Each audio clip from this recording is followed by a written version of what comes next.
अच्छा जी, last session में मैंने आपको बूलियन रूल्स, बूलियन लॉज पढ़ाए। 12 लॉज हमने पढ़े थे। ठीक है जी।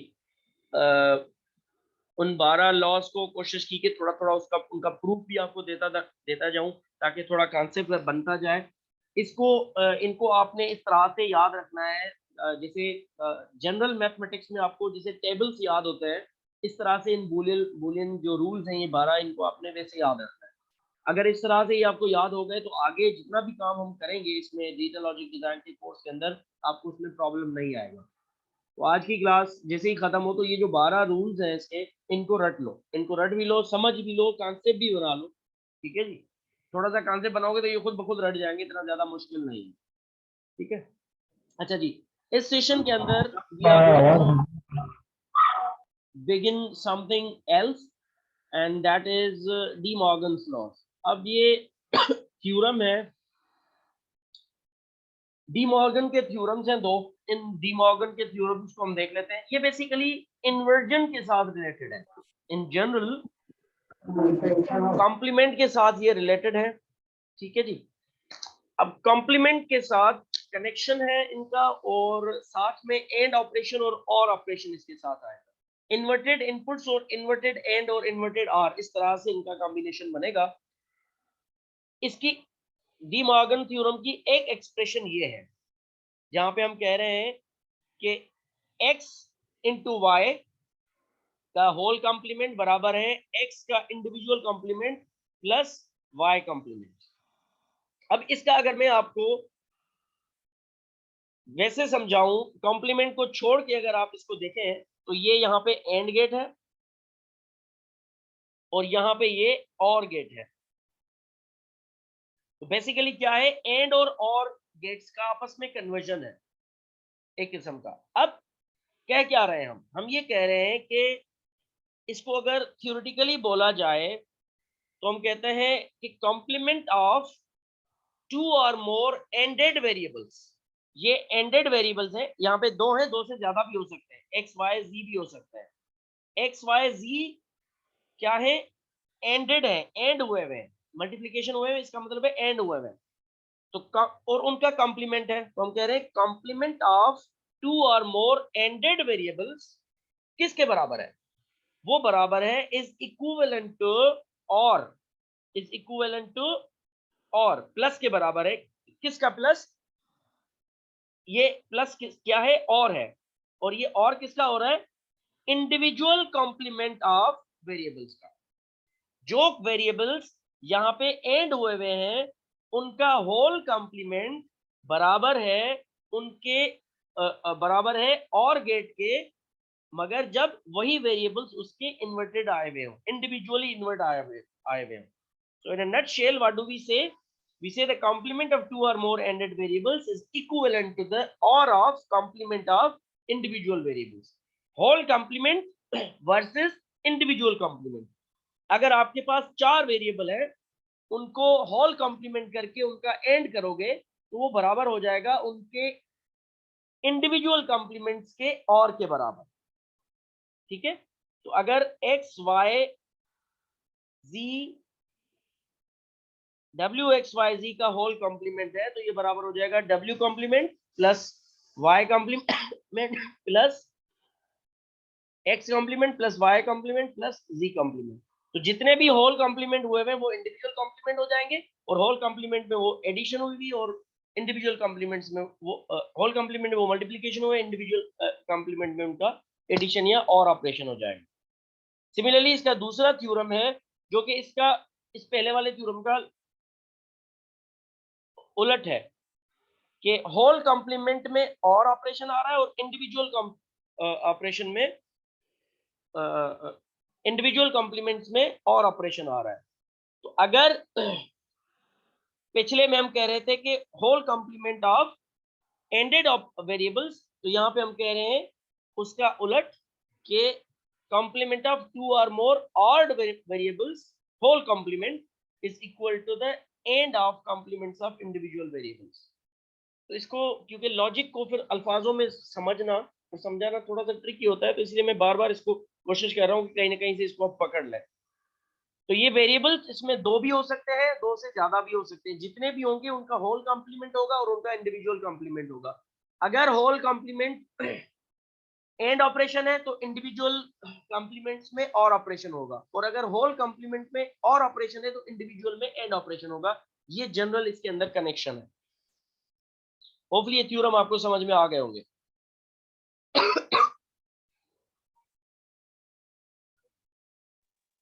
इनका प्रूफ भी है यहाँ पे, प्रूफ में मैं नहीं जा रहा हूँ। आप इसको ट्रूथ टेबल में देखेंगे तो आपको इनका प्रूफ बखूबी समझ में आ जाएगा और आप इसको कर सकते हैं, क्योंकि अल्टीमेटली एंड और एंड गेट और इन्वर्टर का इन्वॉल्वमेंट है डी मॉर्गन थ्योरम के अंदर। अच्छा जी, एक इंपॉर्टेंट चीज इसमें मैं कराना चाह रहा हूँ, वो है कि इसमें एक आधा सिंप्लीफिकेशन प्रोसेस में आपको करवा दूं। ये मैं बता चुका हूँ कि अगर एक्स वाई जी का होल कॉम्प्लीमेंट है एंड में, तो ये बराबर किसके हो जाएगा? ये बराबर हो जाएगा इंडिविजुअल कॉम्प्लीमेंट और के। और अगर एक्स वाई जी का होल कॉम्प्लीमेंट है और में, तो ये बराबर हो जाएगा एक्स वाई जी के इंडिविजुअल कॉम्प्लीमेंट एंड में। तो ये डिफरेंस है जनरल। इसमें नंबर ऑफ इनपुट्स कितने भी हो सकते हैं, ठीक है। इसमें एक इंटरेस्टिंग क्वेश्चन है ये वाला, जिसमें इंडिविजुअल वेरिएबल्स का भी कॉम्प्लीमेंट हुआ है और फिर उनके ऊपर होल कॉम्प्लीमेंट है। तो आपने उसको नहीं देखना है फिलहाल, फिलहाल आपने इसको देखना है ओवरऑल को। तो हम पहले इसको पहले रूल अप्लाई करेंगे ओवरऑल का, कि ओवरऑल चंद वेरिएबल्स हैं जो कि कॉम्प्लीमेंट हुए हुए हैं और के हिसाब से। तो ये इंडिविजुअल में जाएंगे और इंडिविजुअल में एंड हो जाएंगे, मगर कॉम्प्लीमेंट के साथ। अब ये कॉम्प्लीमेंट इनका अपना है ऑलरेडी। जब डी मॉर्गन वाला ये वाला कॉम्प्लीमेंट हम उठाएंगे तो इनकी जगह पे एक दूसरा कॉम्प्लीमेंट भी आ जाएगा, तो ये डबल कॉम्प्लीमेंट जाएगा इंडिविजुअल में। तो आपको मैंने पिछले में बताया था कि ए कॉम्प्लीमेंट का डबल कॉम्प्लीमेंट बराबर होता है ए के। तो अब ये बराबर हो जाएगा एक्स वाई जी के। तो इसकी सिंप्लीफिकेशन ऐसे हो जाएगी। तो पहले आपने रूल अप्लाई करना है, रूल अप्लाई करने के बाद जो भी शेप बने उसको फर्दर सिंप्लीफाई कर सकते हैं, जो 12 रूल्स मैंने बताए थे उनमें से। तो पहले हमने होल कॉम्प्लीमेंट सॉल्व किया, तो इनके ऊपर ये वाले कॉम्प्लीमेंट आए। फिर मैंने देखा कि इसके ऊपर तो दो दो कॉम्प्लीमेंट हुए हैं, तो उसको सिंप्लीफाई करके रूल नंबर दूसरा जो है वो हमने अप्लाई कर दिया।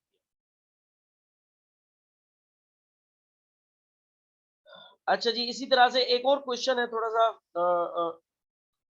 कॉम्प्लेक्स क्वेश्चन है, उसको थोड़ा सा सॉल्व करने की कोशिश करते हैं, उसके बाद आगे चलते हैं। टाइम थोड़ा लगेगा मगर ये समझना आपके लिए जरूरी है।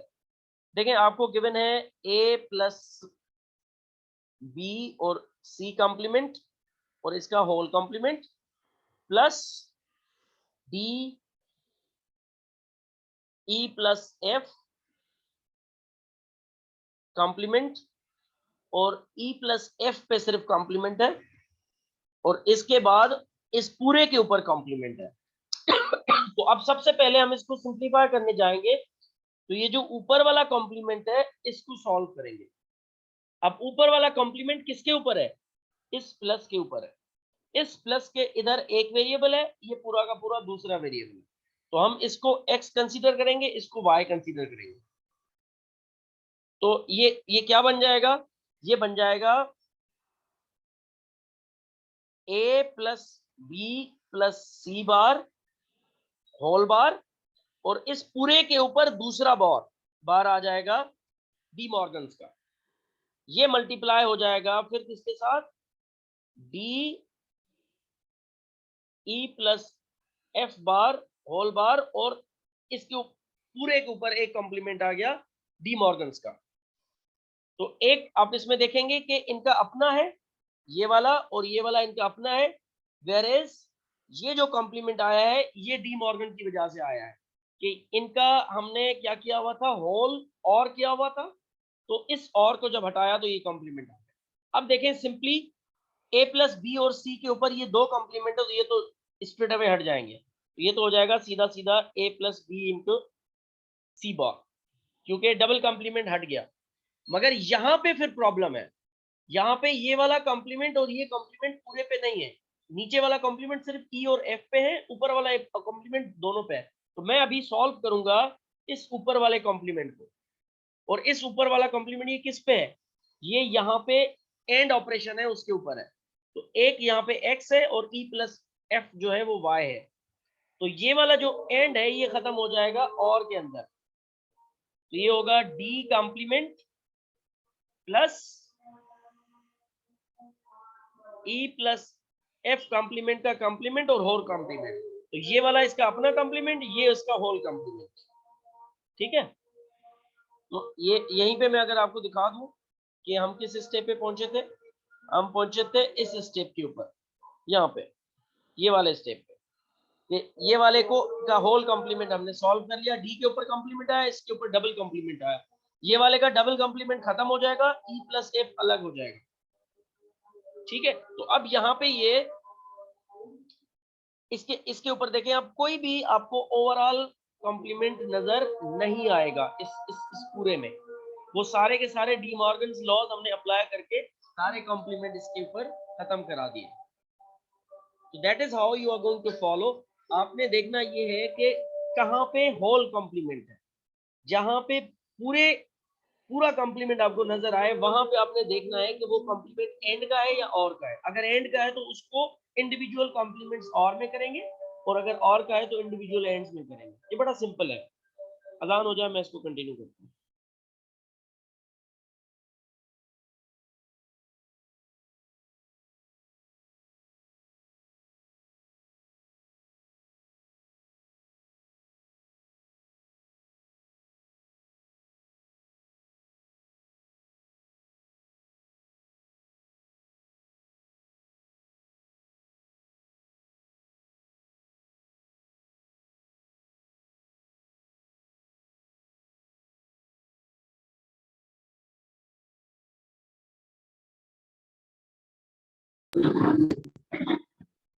आई जाएगा।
ठीक है जी, तो डी मॉर्गन थ्योरम्स के थ्रू हम एक्सप्रेशन, बूलियन एक्सप्रेशंस को किस तरह से सिंप्लीफाई कर सकते हैं वो मैंने आपको दिखाया है। ये बेसिकली जो होल कॉम्प्लीमेंट्स हैं उनको ज्यादातर सिंप्लीफाई करता है फिलहाल, और आगे जाके और इसमें फर्दर सिंप्लीफिकेशन आएगी जब हम इसको एसओपीज और पीओएस के ऊपर अप्लाई करेंगे, मैं बताऊंगा वो भी क्या है।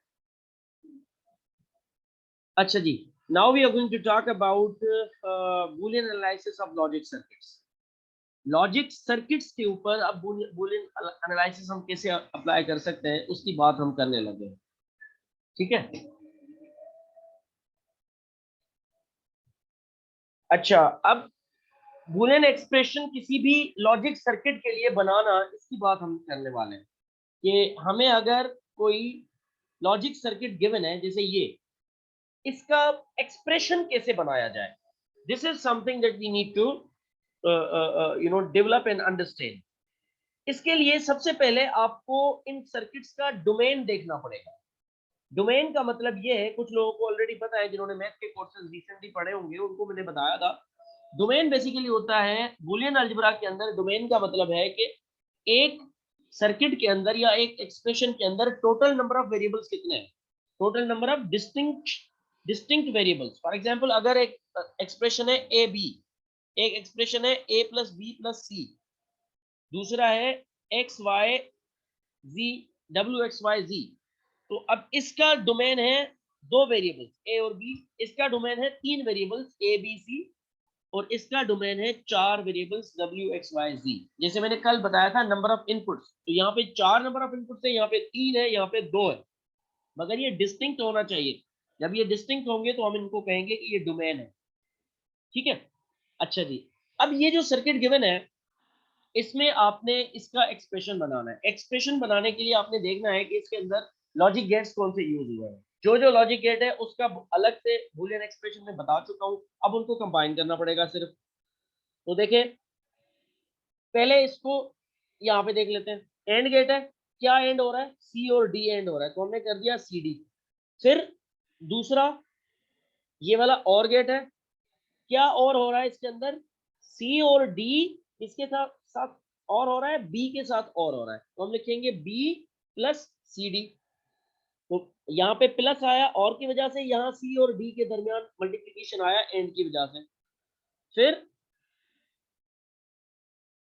तीसरा गेट वापस एंड गेट है। एंड किसका हो रहा है, एक तरफ इसमें इनपुट ए है, दूसरी तरफ इनपुट क्या है, पूरा का पूरा बी प्लस सी इंटू डी। तो जब ज्यादा वेरिएबल्स एक साथ आ जाए इनपुट के तौर पे, तो उनको ब्रैकेट में बंद करेंगे और उसको फिर दूसरे के साथ, दूसरे इनपुट के साथ एंड है तो एंड करा देंगे। तो ए बीच में मल्टीप्लीकेशन एंड गेट का और बी प्लस सी डी। इसको कभी भी ऐसे नहीं लिखिएगा A B plus C D, ये अलग हो जाएगा। ब्रैकेट नहीं लगाएंगे तो ये A B plus C D हो जाएगा, मगर इसमें ब्रैकेट लगाना पड़ेगा क्योंकि ए अलग है, क्योंकि ए अलग है और बी प्लस सी डी अलग है। ये वाला ब्रैकेट बहुत इंपॉर्टेंट है, ब्रैकेट नहीं लगाओगे तो सारा का सारा मामला बिगड़ जाएगा। लिहाजा इसका जो आउट एक्सप्रेशन इस पूरे लॉजिक सर्किट का हमें मिला, वो क्या मिला, वो मिला A into B plus C D. तो इस तरह से लॉजिक सर्किट जब आपको गिवन हो, तो लॉजिक सर्किट से आप बूलियन एक्सप्रेशन बना सकते हैं। तो पहली चीज हमने ये सीखी कि किस तरह से लॉजिक सर्किट से बूलियन एक्सप्रेशन बनाई जा सकती है। नंबर 2, अब हमने दूसरी चीज सीखनी है, how do we construct the truth table from the logic circuit. याद रखें, लॉजिक सर्किट से ट्रूथ टेबल बनाने के लिए आपको पहले लॉजिक एक्सप्रेशन बनाना पड़ेगा। बूलियन एक्सप्रेशन पहले बना लेंगे तो बहुत आसान काम हो जाएगा आपके लिए। तो ट्रूथ टेबल कंस्ट्रक्ट करने के लिए लॉजिक सर्किट से इस वाले का अगर आपको, फॉर एग्जांपल जस्ट थोड़ा मैं अलग से बताना चाह रहा हूं आपको कि अगर मैं ये circuit diagram, logic circuit diagram आपको पेपर में दे दूं, ठीक है, पेपर में ये वाली चीज नहीं लिखी हुई होगी, ये भी नहीं लिखा हुआ होगा, ये भी नहीं लिखा हुआ होगा, इनपुट्स लिखी हुई होंगी, सी कहाँ है, डी कहाँ है, बी कहाँ है, ए कहाँ है, इसको आपने खुद बनाना पड़ेगा। अब मैं आपको कहता हूँ ये सर्किट देके मैं आपको कहता हूँ कि इसका ट्रूथ टेबल बनाइए। मैं इक्वेशन की बात ही नहीं करता हूँ, मैं आपको कहता हूँ कि इसका ट्रूथ टेबल बना के देंगे। तो ट्रूथ टेबल बनाने के लिए आप क्या करेंगे, पहले इसका एक्सप्रेशन बनाएंगे। जैसे ही एक्सप्रेशन बना लेंगे, जैसे अभी मैंने बनाना सिखाया, तो उस एक्सप्रेशन से फिर आप इसका ट्रूथ टेबल बना सकते हैं, ठीक है। तो एक्सप्रेशन बन गया। Now let us find out the truth table. तो ट्रूथ टेबल बनाने के लिए आपको, जी बेटा। सर एक क्वेश्चन है मेरा कि ये जो हम ट्रूथ टेबल और ये जो फिगर्स बना रहे हैं, ये प्रैक्टिकली हमें कहाँ यूज होते हैं? बेटा अभी उसको थोड़ा थोड़ा रहने दें, थोड़ा इंतजार कर लें, मैं इसको आखिर में एप्लीकेशंस और प्रैक्टिकल्स लेके आऊंगा मैं। अभी ये चीजें सीख लें, अगर आप माइंड ना करें तो इस तरह से कर लें। आपको मैं इसका आंसर दूंगा मगर अभी नहीं, अभी मैं ये चीज सिखा लूं, उसके बाद फिर इनकी कहीं ना कहीं से एप्लीकेशन इसी बुक के अंदर लिखी हुई है। मैं किसी एक क्लास के अंदर ये सारा इनका यूजेज आपको बताऊंगा, और जहां से मोबाइल से आप सुन रहे हो मुझे और मैं आपको आईपैड से पढ़ा रहा हूँ फॉर एग्जाम्पल, तो ये सारी चीजें इसी के अंदर घुसी हुई, इसी के अंदर यूज हो रही, ठीक है। इतना ओके आंसर दे सर। दें, इसका आंसर, इतना आंसर फिलहाल ले लो, उसके बाद डिटेल में और आंसर मैं आपको दूंगा। अच्छा जी, अब ट्रूथ टेबल बनाना कैसे है। ट्रूथ टेबल बनाने के लिए सबसे पहले आपको देखना है कि नंबर ऑफ इनपुट्स कितने हैं। Number of inputs, logic circuit जो गिवन है उसमें नंबर ऑफ इनपुट्स कितने हैं, सबसे पहले आपको वो देखना है। अब ये जो लॉजिक सर्किट गिवन है इसमें नंबर ऑफ इनपुट्स कितने हैं, ए बी सी और डी, 4 इनपुट्स हैं, A B C D. 4 input का मतलब है कॉम्बिनेशन कितने बनेंगे, 2 की पावर 4 कॉम्बिनेशन, कल बताया था। मतलब टोटल 16 इनपुट्स बन जाएंगी। डोमेन इसका 4 है, नंबर ऑफ इनपुट्स इसकी या कॉम्बिनेशन इनपुट के कितने बन गए? 16 कॉम्बिनेशन बन जाएंगे। अब वो 16 कॉम्बिनेशन बनाओगे कैसे? पहले इनपुट का कॉम्बिनेशन बनता है ऐसे 0 1 0 1 0 1 0 1, इसको 16 टाइम्स कर लो। दूसरे इनपुट का बनता है 0 0 1 1, फिर 0 0 1 1, इसको भी 16 टाइम्स कर लो। तीसरे का कैसे बनता है? तीसरे का बनता है 4 मरतबा 0 0 0 0 1 1 1 1। फिर चौथा इनपुट अगर आ जाए तो वो बनता है 8 टाइम्स, 8 टाइम्स 0 और अगले 8 टाइम्स फिर 1 1 1 1 1 1, इस तरह से।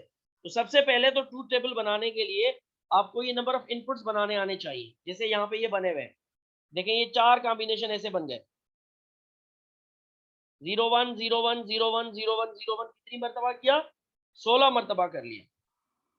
फिर 0 0 1 1 0 0 1 1 0 0 1 1, ये भी 16 मरतबा कर लिया टोटल।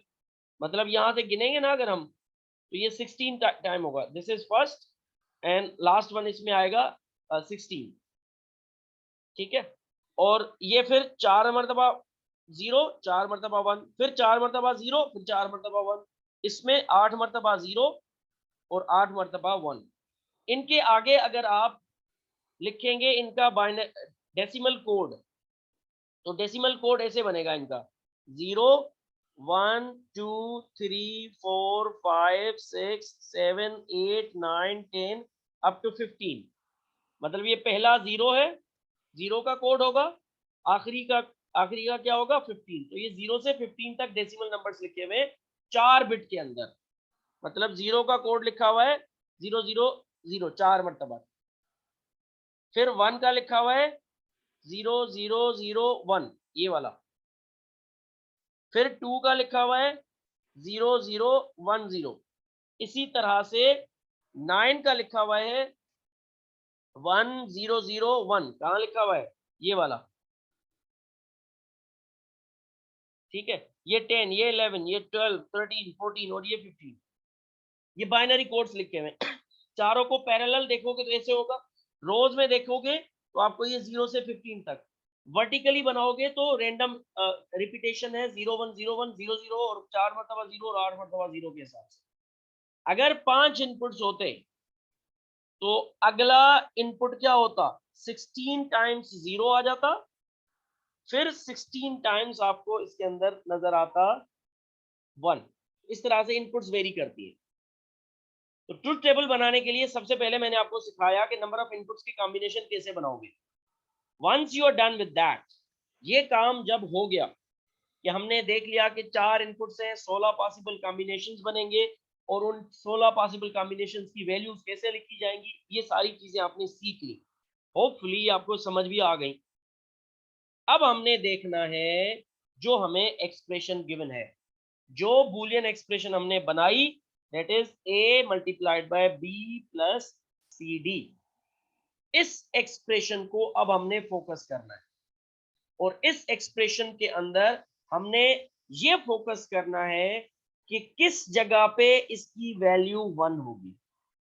तो all those possible conditions where a into B plus C D की वैल्यू हाई हो सकती है, वो सब पॉसिबिलिटीज हमने पहले देख लेनी है। अब आइए जरा इसको वापस इसको री इंजीनियर करना पड़ेगा हमें। देखिए सबसे पहले आपको देखना है कि a into B plus C D की वैल्यू 1 कब होगी। तो इसकी वैल्यू 1 होने के लिए b प्लस सी डी का 1 होना जरूरी है और a का भी 1 होना जरूरी है।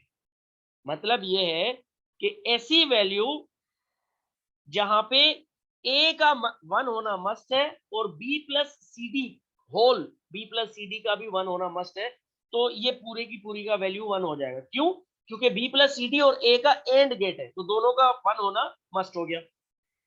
So the first and foremost condition हमने कहा कि अगर a 1 है और b प्लस सी डी 1 है तो a plus b plus C D क्या हो जाएगा?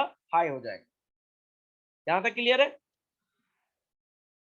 कर क्या रहे हैं हम, याद रखना कि a plus B C D का ट्रूथ टेबल बनाने के लिए सबसे पहले वो पॉसिबल कंडीशंस हम ढूंढ रहे हैं जहां पे a plus B C D का आंसर 1 हो. First find the values of variables that make the expression equal to 1 using boolean addition rules. दूसरी कंडीशन में फिर b प्लस सी डी को देखेंगे, क्योंकि a तो 1 हमें पता चल गया कि a1 कहां पे है, वो हमें मैं अगर आपको दिखाऊं तो ट्रूथ टेबल में a1 कहां पर है, a1 है इन जगहों पे, नीचे 1 है सिर्फ a, बाकी ऊपर वाली सारी वैल्यूज क्या है, 0 है. तो ये जो ऊपर वाली सारी वैल्यूज हैं ये सारी की सारी तो ऑटोमेटिकली 0 हो जाएंगी. इन सारे कॉम्बिनेशन का आंसर जहां पे a 0 है, इन सब का आंसर वहां पे क्या हो जाएगा, ऑटोमेटिकली 0 हो जाएगा ट्रूथ टेबल में, क्योंकि a1 नहीं है, a का 1 होना मस्ट है. अब a1 कहां पे हुआ है, इन नीचे वाली 8 कंडीशंस पे, ये वाली 8 कंडीशंस पे. तो इसको फर्दर फिर दूसरी कंडीशन क्या थी उसके हिसाब से देखना पड़ेगा. दूसरी कंडीशन में है b प्लस सी डी. अब हमें ये देखना है कि b प्लस सी डी कहां पे 1 है. b प्लस सी डी 1 होगा अगर b 1 हो या सी डी 1 हो, इनके दरमियान और है, एंड नहीं है, मतलब या तो b 1 हो या तो सी डी 1 हो, तब भी काम हो जाएगा. ठीक है, तो दूसरी कंडीशन हमने इस तरह से देख ली कि टर्म b का 1 होना भी पॉसिबिलिटी है कि उस जगह पे भी इसका आंसर हाई हो सकता है, सिवाय इसके कि सी डी 1 है या नहीं है. तो मतलब दूसरी कंडीशन आपको क्या मिली, पहली कंडीशन आपको मिली कि ये वाली सारी वैल्यूज, अब इन सारी वैल्यूज में फिर हमने देखना है कि b कहां पर 1 है. तो जनाब b 1 है सिर्फ इन वैल्यूज पे,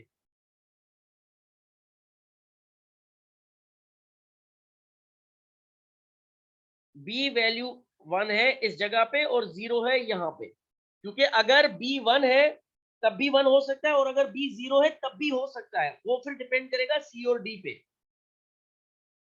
ठीक है, अच्छा जी, अब हम आ जाते हैं दूसरी कंडीशन, आखिरी कंडीशन इसके अंदर c और d की. c और d 1 कब होगा, जब c भी 1 हो और d भी 1 हो. तो इसमें आपके पास आंसर वापस आ जाएगा कि c कहां पर 1 है और d कहां पर 1 है. देखें c कहां पर 1 है, c 1 है यहां पर और यहां पर, और d कहां पर 1 है, इन्हीं कंडीशंस के अंदर d1 है यहां पे और यहां पे. ये वाला तो डायरेक्टली चला जाएगा क्योंकि यहाँ पे b हाई है, तो ये वाली सारी वैल्यूज तो ऑटोमेटिकली 1 हो जाएंगी. बाकी हमने देखनी है ये 4 वैल्यूज का, ये 4 वैल्यूज में b 2 जगहों पे 1 है, c 2 जगहों पे 1 है और d 2 जगहों पे 1 है, मगर दोनों एट ए टाइम 1 कहां पर है, सिर्फ वो वाली वैल्यू होगी. दोनों एट ए टाइम 1 है इस जगह पे, तो सिर्फ इस वैल्यू पे हाई हो जाएगा, बाकियों पे हाई नहीं होगा. क्यों हाई नहीं होगा, क्योंकि अगर मैं इस कंडीशन को देखूं तो इसमें d हाई नहीं है, b भी 0 है, d भी 0 है, तो लिहाजा b प्लस सी डी क्या हो जाएगा, 0 हो जाएगा. b प्लस सी डी 0 हो जाएगा तो भले a 1 ही हो मगर ये नहीं होगा. तो इसकी ओवरऑल कंडीशन फिर आप आखिर में बनाएंगे और आप कहेंगे कि इसको समराइज करके the expression a b plus C D is 1 जब a 1 हो एंड b 1 हो, regardless of values of c और d. एक कंडीशन ये हो गई. दूसरी कंडीशन क्या है, और जब a 1 हो और c और d भी 1 हो, regardless of value of b. ठीक है, इसके अलावा बाकी सारी की सारी वैल्यूज के लिए इसकी वैल्यू क्या है, 0 है. तो अब यहां पे हम कंडीशन बनाएंगे कि a1 कहां है, b1 कहां है, बगैर ये देखें कि c और d क्या है, regardless of values of C and D. तो आप देख लें जो हमने पहले किया था, A1 है यहाँ पे और B1 है यहाँ पे। तो इन दोनों वैल्यूज पे ये वाली सी और डी की वैल्यूज हम नहीं देखेंगे और डायरेक्टली ये 4 वैल्यूज हम हाई कर देंगे। ठीक है। दूसरी कंडीशन क्या थी जो और करके बताई मैंने आपको? दूसरी कंडीशन है ये कि जब A1 हो, C और D क्या हो, C और D भी 1 हो, regardless of value of B। तो इसके लिए आप देखेंगे तो आपको नजर आएगा कि A1 कहां पर है दूसरी कंडीशन में? दूसरी कंडीशन में A1 है यहां पे, ठीक है। और C और D कहां पर 1 है? C और D एक यहां पे 1 है, इसके अलावा इस कंडीशन पे नहीं है, इस कंडीशन पे भी नहीं, इस पे भी नहीं है, और दूसरा यहाँ पे 1 है। तो एक वैल्यू ये वाली आ जाएगी सी और डी की और एक वैल्यू ये वाली आ जाएगी, जो कि ऑलरेडी ये नीचे वाली तो ऑलरेडी लिखी हुई है, तो इससे कोई फर्क नहीं पड़ेगा। आपको इसमें से लॉजिक बनाना पड़ेगी, ये थोड़ा सा ट्रिकी है, मगर जब इसकी एक आधी आप प्रैक्टिस करेंगे और इसी वीडियो को अगर आपको ज्यादा समझ में आई है तो इसी को अगर 2 मरतबा सुन लेंगे तो आपको समझ आ जाएगी बात। ठीक है। इसके अलावा बाकी जितनी भी ये सारी वैल्यूज हैं उन सबको हमने क्या कर दिया, जीरो कर दी। तो एक्सप्रेशन से ट्रूथ टेबल हम इस तरह से बना सकते हैं। ठीक है जी, आगे चले।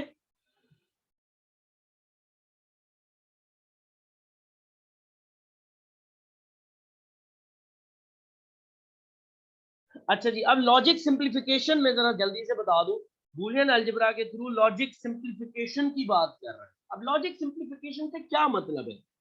सबसे पहले तो आपको ये समझना जरूरी है, लॉजिक सिंप्लीफिकेशन इसलिए जरूरी है कि फॉर एग्जाम्पल आपके पास एक एक्सप्रेशन लिखा हुआ है,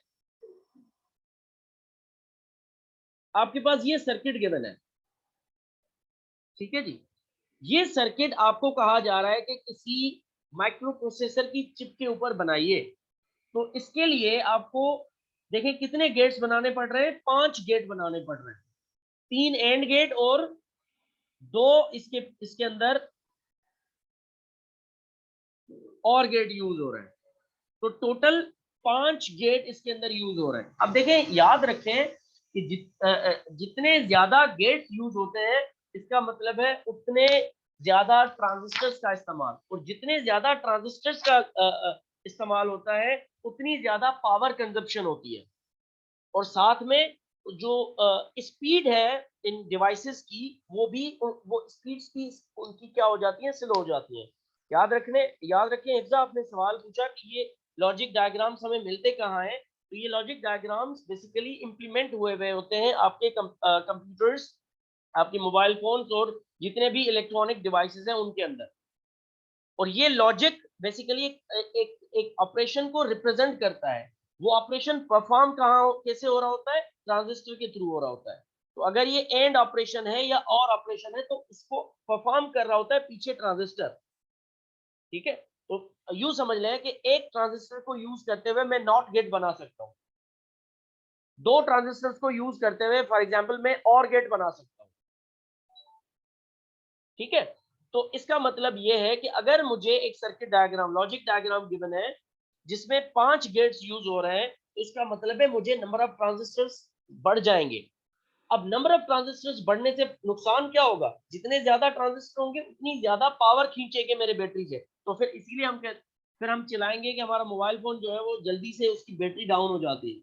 लिहाजा क्या करना पड़ेगा, उसको थोड़ा सा सिंप्लीफाई करना पड़ेगा ताकि उसका ऑपरेशन या उसका आंसर तो वही हो मगर least number of transistors use हुए हुए, साथ में उसकी प्रोसेसिंग स्पीड उसको भी हमने क्या वो भी क्या हो जाएगी, वो भी इंप्रूव हो जाएगी। ये बिल्कुल मैं लो लेवल पे आपको एक एग्जांपल देके समझा रहा हूँ इसका सिंप्लीफिकेशन का फायदा क्या हो सकता है। दीगर बहुत सारी बातें इसके अंदर कर सकते हैं हम, but that's not the scope of this course. तो लिहाजा लॉजिक सिंप्लीफिकेशन को आप इस नजर से देखिए कि अगर हम सिंप्लीफाई करेंगे तो आपको memories, battery powers, processing speeds, ये सारी चीजें इंप्रूव हो सकती हैं। जिस तरह से अगर जो कंप्यूटर प्रोग्रामर्स हैं वो एक किसी भी लैंग्वेज, एक फंडामेंटल लैंग्वेज जिसके अंदर नंबर ऑफ लाइंस ज्यादा लिखी गई हो किसी कोड की, और दूसरे प्रोग्रामर ने वही प्रोग्राम कम नंबर ऑफ लाइंस में लिखा हुआ है बेहतर लॉजिक को यूज करते हुए, तो उसमें प्रोसेसिंग टाइम बचता है, और इसमें मशीन की जो रनिंग है और जो और दीगर इसके अंदर एस्पेक्ट्स है वो इंप्रूव हो सकते हैं, और जिनसे हम जान छुड़ा सकते हैं। तो that same thing applies on this logic circuit diagram as well, कि आप इसको एक ऑपरेशन को, एक प्रोसेस को सिंप्लीफाइड वे में इंप्लीमेंट करें। अच्छा, अब पहले हमने समझना है कि ये इसको सिंप्लीफाई करें कैसे। तो सिंप्लीफाई करने के लिए सबसे पहले इस तरह के लॉजिक डायग्राम का आपको एक्सप्रेशन बनाना पड़ेगा। फॉर एग्जाम्पल आपने एक्सप्रेशन भी बना दिया। एक्सप्रेशन बनाना भी मुश्किल नहीं है, आपको मैंने अभी अभी सिखाया था कि जो जो गेट्स इसमें यूज हुए हुए हों उन गेट्स का आप आंसर लिखते जाएं साथ में, और काम बनता जाएगा। ठीक है ना। तो आपको सबसे पहले इसको अगर हम देखें तो यहाँ पे इसका आंसर आ जाएगा a+b, और इसका आंसर आ जाएगा आपके पास a×b, और इसका आंसर आपके पास आ जाएगा इस वाले का a मल्टीप्लाई हो जाएगा इसके साथ, और दूसरा है इसमें, अच्छा ये एक सेकेंड, वन सेकेंड, ये वाला a×b है, ये वाला b+c है। कोई सुन भी नहीं रहा ना मुझे लग रहा है, वरना बता देता। और इस वाला, ये वाला हो जाएगा a×b+c, और ये वाला क्या हो जाएगा, ये हो जाएगा आपका b मल्टीप्लाइड बाय b+c। ठीक है, तो ये 1 2 3 तीनों गेट्स का आ गया आंसर, और ये आखिरी गेट क्या कर रहा है, इन तीनों को और कर रहा है। तो a×b+c और b×b+c तीनों और हो गए आखिर में। ठीक है, याद रखें ये लाइन जब एक दूसरे के ऊपर से गुजर रही होती है तो इसका मतलब ये नहीं होता कि वो कनेक्टेड होती है। कनेक्शन हमेशा शो होता है या तो डॉट के साथ, जैसे यहाँ पे डॉट दिखाया गया है, इसका मतलब है कनेक्शन है। यहाँ पे इस जगह पे डॉट नहीं दिखाया गया, इसका मतलब है ये वाला लाइन और ये वाला लाइन कनेक्ट, ये लाइन और ये वाला लाइन कनेक्टेड नहीं है। तो कनेक्शन या तो डॉट से दिखाया जाता है इस तरह से, एक ये दो लाइन है, दूसरा तरीका ये है कि मैं यहाँ पे डॉट दिखा दूं, तीसरा तरीका ये है कि मैं उसको जंपर कर दूं, उसमें से जंप करा दूं। तो इन तीनों में से ये वाला हम कहते हैं कि कनेक्टेड नहीं है, ये वाला भी हम कहते हैं कि ये कनेक्टेड नहीं है, ये हम कहते हैं कनेक्टेड है। लॉजिक डायग्राम्स के अंदर ऐसे होता है। बाकी कुछ जगहों पे फिर अगर डॉट भी ना बना हुआ हो और सिर्फ ये डायरेक्टली क्रॉस कर रही हो तो इसको कनेक्शन दिखाया जाता है। कभी कभी ऐसा होता है, वो फिर प्योर इलेक्ट्रिकल के अंदर जाके हम कर सकते हैं। बट लॉजिक डायग्राम की जहां तक बात है, तो जहां पे डॉट नजर आएगा तो सिर्फ और सिर्फ कनेक्शन वहां पे होगा, उसके अलावा कनेक्शन नहीं है। अच्छा जी, तो एक्सप्रेशन आपके पास बन गई। इस एक्सप्रेशन को हमने सिंप्लीफाई करना है। ये एक्सप्रेशन सिंप्लीफाई होगा तो मुझे number of logic gates decrease हो जाएंगे। Number of logic gates decrease होंगे तो उनको इंप्लीमेंट करना, उनके अगेंस्ट जो मुझे ट्रांजिस्टर्स यूज करने पड़ेंगे वो कम हो जाएंगे। ठीक है, ट्रांजिस्टर्स कम होंगे तो आपको पता है कि प्रोसेसिंग स्पीड बढ़ जाएगी, पावर बच जाएगा, मेमोरी वगैरह वगैरह and so on and so. अब इसको सिंप्लीफाई कैसे करें। सिंप्लीफाई करने के लिए इसको लिटरली मल्टीप्लाई कीजिए, जहां जहां मल्टीप्लीकेशन है वहां वहां मल्टीप्लाई कीजिए। तो ab plus ac plus b/b plus b/c। ये a b+c के साथ मल्टीप्लाई करा है, ये b+c के साथ मल्टीप्लाई करा है। अब देखें ab और ab ये दोनों ऐड हो रहे हैं तो आंसर क्या हो जाएगा, ab, जैसे a+a कराया था मैंने। ठीक है जी, प्लस ac सेम रहेगा, फिर b/b किसके बराबर होता है, b/b बराबर हो जाएगा प्लस b के और प्लस bc। ठीक है जी, इसके बाद इसी एक्सप्रेशन को फर्दर हम देखेंगे, कहां पे दिखाऊं, ये